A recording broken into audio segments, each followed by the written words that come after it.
जय श्री राम, हर हर महादेव। इस वीडियो में हम यह जानेंगे कि साल 2025 में गुरु पूर्णिमा कब है, गुरु पूर्णिमा क्यों मनाई जाती है, क्या है गुरु पूर्णिमा की पौराणिक कथा।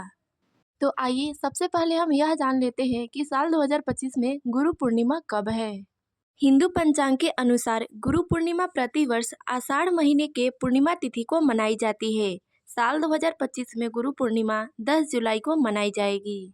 इस दिन शास्त्रों में पवित्र नदियों में स्नान कर दान आदि करना बेहद शुभ माना गया है। साथ ही सत्यनारायण भगवान की कथा का भी बेहद महत्व बताया गया है। तो आइए अब हम यह जान लेते हैं कि गुरु पूर्णिमा क्यों मनाई जाती है, इसकी पौराणिक कथा क्या है। साथ ही हम यह जानेंगे कि गुरु पूर्णिमा का महत्व क्या होता है, गुरु का हमारे जीवन में क्या योगदान होता है। हमारे सनातन धर्म में गुरु को ईश्वर से भी ऊंचा स्थान दिया गया है। गुरु ही इस पृथ्वी पर हमें मार्गदर्शन देकर ईश्वर के समीप जोड़ते हैं तथा हम सबको जीवन का महत्वपूर्ण अर्थ समझाते हैं।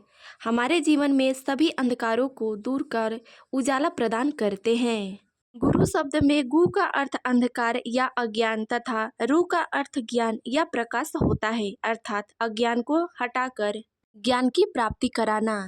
गुरु पूर्णिमा उन सभी आध्यात्मिक तथा अकादमिक गुरुजनों को समर्पित एक परंपरा है जिन्होंने कर्म योग के आधार पर व्यक्तित्व विकास और प्रबुद्ध प्रदान करते हैं। गुरु पूर्णिमा पर्व को विशेष रूप से भारत, नेपाल, भूटान में हिंदू, बौद्ध तथा जैन धर्म के द्वारा मनाया जाता है। पौराणिक मान्यताओं के अनुसार ऐसा माना जाता है कि लगभग 300 ईसा पूर्व आषाढ़ मास की शुक्ल पक्ष की पूर्णिमा तिथि को महाभारत के रचयिता महर्षि वेद व्यास जी का जन्म हुआ था। इसीलिए महर्षि वेद व्यास जी को समर्पित यह दिन गुरु पूर्णिमा के साथ व्यास पूर्णिमा के नाम से भी जाना जाता है।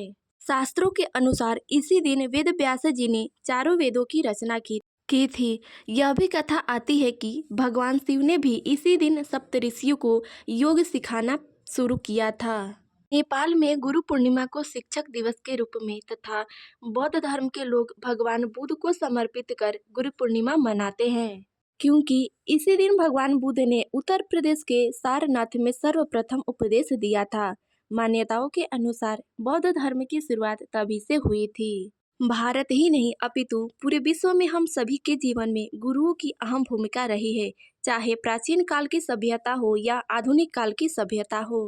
हम सभी के जीवन निर्माण में गुरु की अहम भूमिका रही है। इसीलिए कहा जाता है, जिन गुरुओं ने हमें सही राह पर चलाने में अहम योगदान दिया हो, उनके प्रति सदा विनम्र तथा कृतज्ञता का भाव अपने मन में रखना चाहिए। इसीलिए जितना संभव हो सके तो गुरु पूर्णिमा के दिन गुरु के पास जाकर उनकी पूजा कर उनके दर्शन करने चाहिए, अथवा घर पर ही भगवान विष्णु सहित माता लक्ष्मी जी की पूजा कर गुरुजनों की पूजा कर उनका आशीर्वाद लेना चाहिए।